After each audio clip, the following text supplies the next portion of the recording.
Assalamualaikum teman-teman semuanya. Gimana nih kabarnya? Semoga sehat ya. Jadi, hari ini aku mau ngebahas sedikit tentang gaya hidup gitu. Dimana saat ini tuh banyak orang-orang yang standar kebahagiaannya disandarkan kepada kesuksesan duniawi, banyaknya harta, banyaknya uang, dan lain sebagainya, sampai lupa sebenarnya apa sih esensi dari bahagia itu sebenarnya. Sebenarnya aku udah lama mau buat video tentang ini, ngebahas tentang ini, tapi ke distract terus gitu. Jadi kejadiannya itu adalah waktu puasa kemarin, waktu Ramadan kemarin, teman-teman kelas gitu kan, ya biasalah gitu, pada mau ngajak bukber gitu. Sebenarnya kalau kita balik dari bukber itu kan maknanya buka bersama. Terserah kan tempatnya mau di mana, nggak harus di tempat yang mewah, nggak harus di tempat yang bergengsi gitu, untuk kita bisa merasakan kebersamaan itu. Karena sebenarnya pentingnya buka bersama itu kan di kebersamaannya itu gitu kan, bukan dari hidangannya, bukan dari tempatnya, bukan dari sebergengsi apa sih tempat yang kita datangi untuk buka bersama itu. Kemudian mereka menyarankan yang mahal-mahal kayak gitu kan, yang aku nggak perlu sebut lah ya, intinya yang mahal-mahal. Dan bahkan ada yang menyarankan ke restoran yang terafiliasi dengan brand-brand Israel.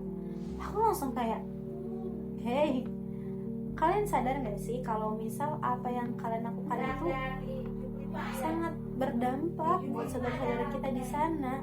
Uang-uang yang kita beli gitu kan, uang kita gunakan untuk membeli produk itu tuh menjadi sebuah anggaran untuk menggenosida saudara-saudara kita di sana gitu. Ya minimal kalau belum bisa perang ke sana ya minimal boikot gitu. Ya, susah banget sih gitu, padahal banyak kok yang lainnya gitu kan. Besok ya aku kayak, kenapa nggak di tempat yang lain aja, atau kenapa sih nggak di rumah siapa, kita bawa makan bareng-bareng, kita bisa tukaran lauk, kan lebih esensinya itu lebih dapat gitu loh kalau dari sisi kebersamaan gitu. Tapi tetap ada bilang kayak, aku tanya lah, kenapa nggak mau di rumah? Kalau mau di rumahku aja lah, nanti kita bawa lauk masing-masing gitu kan, itu lebih kerasa gitu kan. Tapi nggak lah naik gitu kan, nggak mau gitu kan, ntar kita nggak update, ntar kita nggak ikutin tren dan lain sebagainya. What? Aku kayak, aku tanya balik gitu kan kita maunya bukber, bukan tempat yang bergengsi, kenapa harus di sana, aku bilang gitu kan. Mereka bilang malu sama kelas lain dan lain sebagainya. Ya aku berpikir ya, kalau misal esensinya sebenarnya cuma dibuka bersama, harusnya berbuka di rumah bareng-bareng kan juga udah buka bersama gitu loh.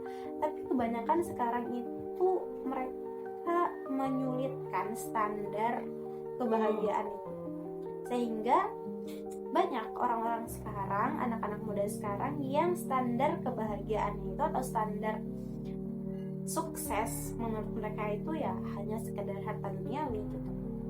Standar kebahagiaan mereka hanya itu gitu. Mereka bahagia ketika mereka bisa makan di tempat yang bergengsi, mereka bahagia ketika mereka bisa untuk istilahnya itu bisa datang ke tempat-tempat yang lagi ngetren dan lain sebagainya dengan harga yang fantastis tentunya.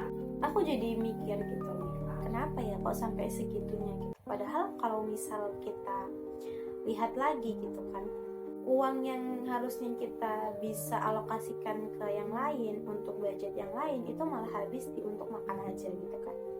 Dan ternyata ini tuh sejalan dengan apa yang aku dapatkan waktu aku belajar sama guru aku. Di situ ternyata itu adalah salah satu bentuk perang pemikiran. Perang pemikiran. Jadi sorry itu saya kalau misal ini tuh agak berat pembahasannya, tapi semoga teman-teman bisa ngikutin gitu.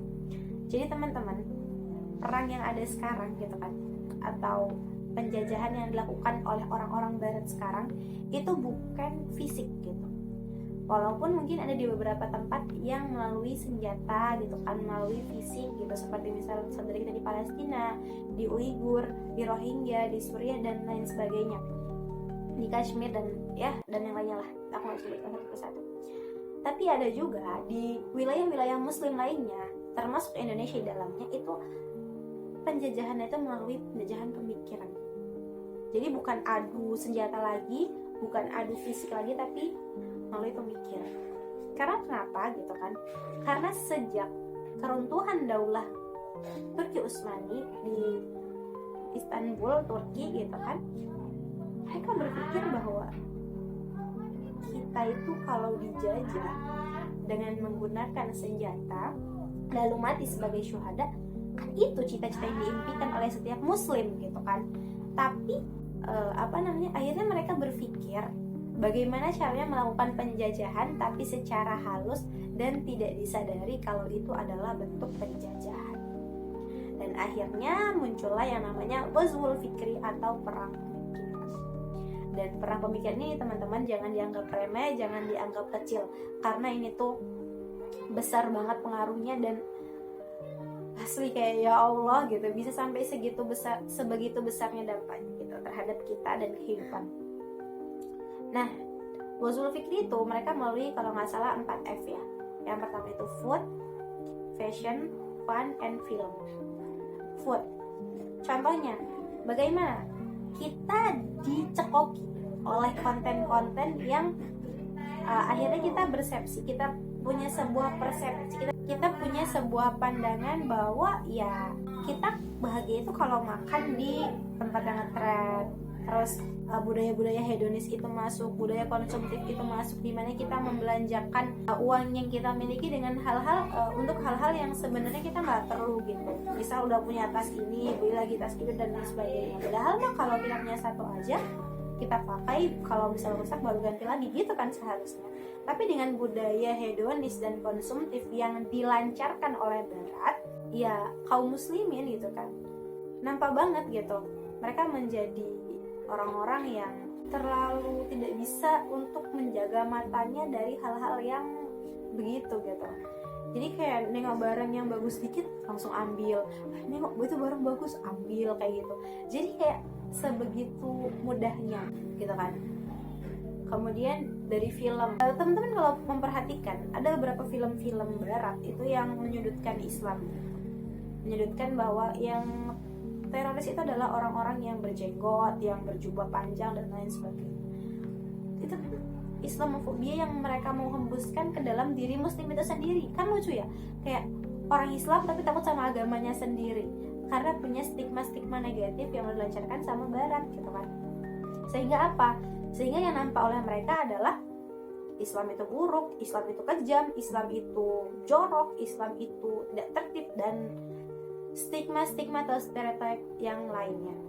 Kemudian dari fun, ya, fashion, itu gimana kita berpakaian, itu mengikuti Barat, kalau nggak trendy dibilang nggak gaul dan lain sebagainya. Akhirnya sampai bahkan rela menanggalkan hijabnya, meninggalkan kerudung dan jilbabnya. Demi apa? Demi sebuah tren tersebut. Karena apa ya? Karena dihembuskan tadi kan, dan yang tren adalah fun gitu. Kita disibukkan dengan hal-hal yang melalaikan. Sebenarnya nggak apa-apa kita mau refreshing bentar atau kita mau jalan-jalan bentar gitu kan, tapi jangan berlebihan gitu kan. Sedangkan yang mereka maksud di fun ini adalah sebuah kebahagiaan semu yang akhirnya membuat kita melalaikan kewajiban-kewajiban lainnya, sehingga membuat kita kayak mendistraksi kita gitu untuk melakukan kebaikan-kebaikan lainnya. Dan dari sini aku sadar gitu kan bahwa ya ternyata emang budaya atau perang pemikiran yang dilancarkan oleh mereka melalui makanan gitu kan, yang tadi sesuai ke topik kita, itu memang mempengaruhi banget. Mereka malu kalau misal kita makan di angkringan, di lesehan, atau di warung makan biasa gitu. Mereka pingin yang wow di mall dan lain sebagainya. Sebenarnya nggak apa-apa gitu kan, cuman kadang sampai di satu titik mereka tuh memaksakan kehendak, uang mereka nggak cukup tapi memaksakan sampai minjem sampai utang. Itu kan yang nggak diperbolehkan gitu, mental miskin gitu, mental minta dan lain sebagainya.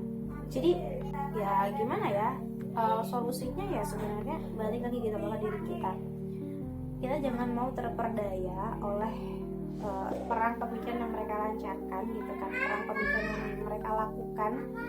Karena kalau misal kita ikut gitu kan, kita terbawa arus oleh penjajahan pemikiran tersebut, ya berarti mereka udah berhasil kan. Dan masa kita mau menjadi orang yang memusuhi, takut dengan agamanya sendiri dengan stigma Islamofobia tadi. Jadi ya mungkin buat teman-teman kalau misalnya ini coba deh gitu kan, kita luruskan gitu, kita perbaiki mindset kita perbaiki persepsi kita bahwa kebahagiaan itu, kebersamaan itu bukan dinilai dari seberapa mahal makanan kita, seberapa mahal tempat yang kita kunjungi, atau seberapa branded barang-barang kita, pakaian yang kita gunakan. Tapi kebahagiaan itu adalah ketika kita melakukan apa yang udah Allah perintahkan dan Allah ridho dengan apa yang kita lakukan. Jangan sampai kita menyalahi aturan Allah gitu. Jadi kita memang harus meluruskan mindset kita bahwa kebahagiaan itu bukan sekadar harta, tapi juga tentang ridhonya Allah Subhanahu wa ta'ala. Mungkin cukup sekian. Buat teman-teman mungkin yang belum setuju atau kurang setuju, boleh komen di kolom komentar ya. Barakallahu fikum. Wassalamualaikum warahmatullahi wabarakatuh.